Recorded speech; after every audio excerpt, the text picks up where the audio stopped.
They take control early of this one, leading by 8 points to 0, 7 gone. Jason Smith, the man on the bench. Now back with Andrew Johns. They got off to the worst possible start, out on the full from the commencement of play. He's had 2 restarts since. So out of trouble. The Parramatta side just beyond their 30-metre line. Harrigan getting through plenty of defence. Now a dart for Raper. There's plenty of defence to get through for the Knights. We have a look at the tackles early in this game. 26 for the Newcastle team. Only 3 for the Parramatta side. So in the first 8 minutes, all the possession going to the blue and goals as John Simon finds a bit of space. Lovell Davis takes it on the first bounce. Both teams now showing their hand kicking before the last tackle. Davis is taken high in that tackle. It's a careless tackle from the Parramatta team. Brett Horsfall being called out. Careless. No damage done. Won't have any.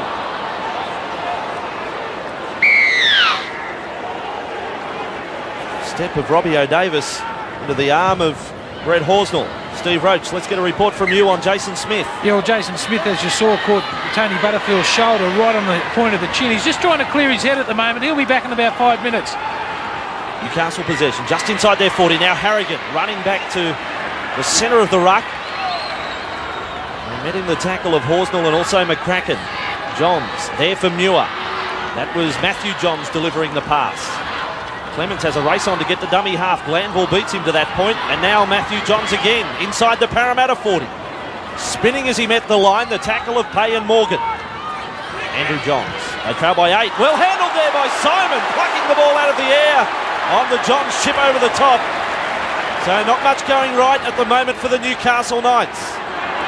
And this is Paul Carige, the fullback at home for Newcastle, as Parramatta work their way to within 40 now of the Newcastle line and a penalty.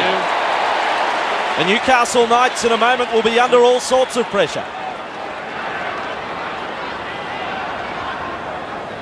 Paul Carige has very fond memories of the last encounter against Newcastle. On Craigie stripping the ball there. He scored one of the tries of the season, instrumental in getting them home in a close one at Parramatta Stadium. He went about 80 metres on that occasion. Had a pretty good run there. 6 tackles now, 25 metres out. Horsnell takes it inside the 20. This is second against third. They both finished level on 29 competition points. The Eels up by 8 early. Hay turning to pass and finding Simon flat-footed. Clements came over the top. Scrappy play the ball from Simon. Raper, though, taking off for another 15 metres. He almost had the right arm free, and Carige was there in support. Nick away for Simon. Long cutout ball. Missed out 2. Bell's got the race for this one, and he's got a try as well. Jason Bell setting up the first try. Now he's got one of his own, and the Eels lead by 12. Well, what a start. I'm speechless up here, and it's just great vision. Look, the cutout pass, as we freeze it there, you can see that across under the posts is the closest player, Darren Albert here for Newcastle, and a heap of space for Jason Bell as he slides one through. Backed himself. Albert turned to chase. He is a speedster, but all the momentum with Jason Bell. Good to see a play taking his own chances. He's done that. Jason Bell trusted himself in his own ability, and he's come up with another try for the Parramatta side. And Newcastle making too many mistakes, giving away. Ooh, well. A hint of a knock-on? A hint. A dead set knock-on. A dead set hint of a knock-on. A big hint of a knock-on. Let's have a look at it. He comes in trying to get his body down. Oh. Yeah, he's knocked on. No try. How the in-goal judges missed that. He would have been right in front of it. I mean, he deserved a try, but let's face it, it is no try. Well, that is cruel. On that decision, Jason Bell getting it, beautifully worked. And that scoreline, a little shattering for the Newcastle Knights right now, 12 points to 0. Heron has had 2 kicks from this side of the ground for 2 successful attempts. It's a little wider still. 8 metres in from touch. Question mark that perhaps it's Albert's hand that knocked that out of Bell's grasp. We'll have a closer look shortly. Heron's kick. Will that swing around? Not this time. It's 12 points to 0 to the Eels now. Let's have a look again at Jason Bell. Does Albert get a hand in? Well, they've both competed. Bell's got there first for mine. Yeah, he's touched it first, Bell. That's a knock-on. Steve Roach on the sideline. Yeah, well, it's all right to be aggressive in the fence, but Newcastle are really trying to gang tackle Parramatta, and they're having a fair bit of luck on the fringe of the ruck. If they spread it away from the middle of that ruck, they're going to get numbers all night.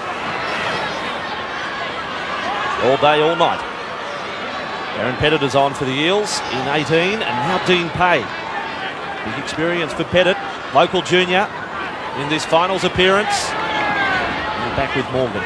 Giving a step as he got to the line. Butterfield was low in the tackle. Andrew Johns over the top. Simon kicking inside the 40. And O'Davis has got a bit of work to do here. The bounce stood up and comes back Parramatta's way. And a chance there for Heron. And he put the dustiest of attempts in trying to kick it past Robbie O'Davis. Well, I'll tell you what, if Ian Heron was onside, and that seems to be the ruling, it was more than just a chance for them. He's way onside. He's 15 metres onside. They almost should have scored from this. If he'd have got any sort of kickback on the inside. Paul Carige was there, so too Carl Lovell. But I'll tell you what, Manchester United won't be in a hurry to sign him up.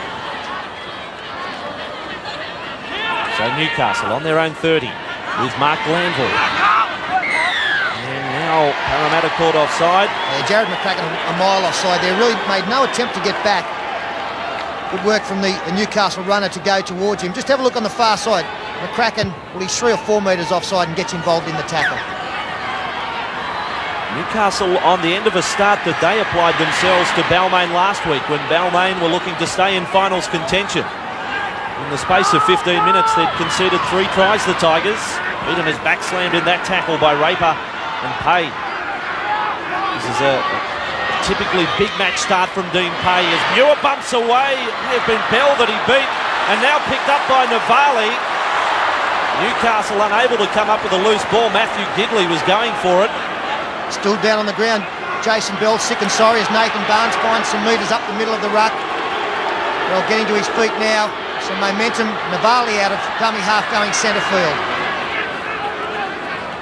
Bell limping off. That's another bad sign for the Eels with Smith already concussed as Dimmick. He's 35 metres out from the Newcastle line. They're able to slow up this play the ball. They were under, well, they're in a little bit of bother in the tackles leading up to that one. Morgan for the Newcastle 30-metre line. Russell Wire coming on for Parramatta. Now Raper, a dummy half. Last tackle, Simon. Here comes the high ball. It's wide out for McDougall. He's called for it and comes down with it. Adam McDougall for the Newcastle Knights. Away from Pay and then away from another. Contained just short of the 20-metre line. Pettit came over the top. Hey, Newcastle got the football. I'm sure their coach Malcolm really would like to see them complete a full set of 6. They haven't done it so far in the match, or apart from one bad kick from Andrew Johns. I mean, you're throwing the ball anywhere. Adam Muir the last time they got it. Let's see if they can hang on to the football here. Just outside their 30 with Clements. Back for Glanville. Made a life member last week of the Newcastle Knights. Andrew Johns. Maybe a chance here. O'Davis diving to pass, breaking quick hands. McDougall wide out. McCracken had come across in cover and makes the tackle. That is tackle 5. 45 out from the Parramatta line. Andrew Johns. He'll test out Paul Carige. The kick may be a little deep. Carige back on his own goal line. Falling to take it. A touch of Matt Sears about that one, and Carige is off now. Back over the 20-metre line, and big Paul Harrigan has cleaned up the Parramatta fullback. Now back with Pettit. Net front on by Glanville. He's in rare form, isn't he? Paul Harrigan played some great football in recent weeks. Big tackle there. Aaron Raper tries to use a couple of Newcastle players as shepherds. Harrigan, especially in the offload department, really has blossomed. Quite a difference between the two teams so far. The dummy half running, the success Raper is having. Raper's there again for Simon. Now Pay. He's got Dimmick on his outside. Spun in the tackle, able to offload from McCracken. Then quick hands for Carige. Now they're away with Lovell. He's got Heron on his outside, and Heron is on his way for try number 3. Parramatta. Some scintillating football from the Eels. And I dare say they are back. Let's sit here and watch this all afternoon. Another well-constructed try. Dean Pay heavily involved freeze it there. You can see Dean Pay on the ground has been able to offload. Paul Carige has come around, this man here, to create the overlap. His play continues. All he did was draw McDougall onto Lovell. The important thing was for Heron to stay on side. He only just stayed on side. It looked as though he might have been touch and go. But after Dean Pay was able to attract a couple of defenders here, turned, got the pass away, and McCracken, he took Craigie. Carige took care of McDougall, and then it was simple work from there on. Let's watch one of the great wingers in flight, Ian Heron. Look at him go. Get it down, Chook. But it's a well-constructed try from Parramatta. This is the type of play they've been trying the last few weeks at the Parramatta Stadium and the likes. Hasn't been coming off, but today everything's coming off for them. Ian Heron just being back in the side, it does lift the confidence of this Parramatta team, especially coming from a match where they did score 3 tries to 1 and got beaten. So the fact that they know he's going to put over probably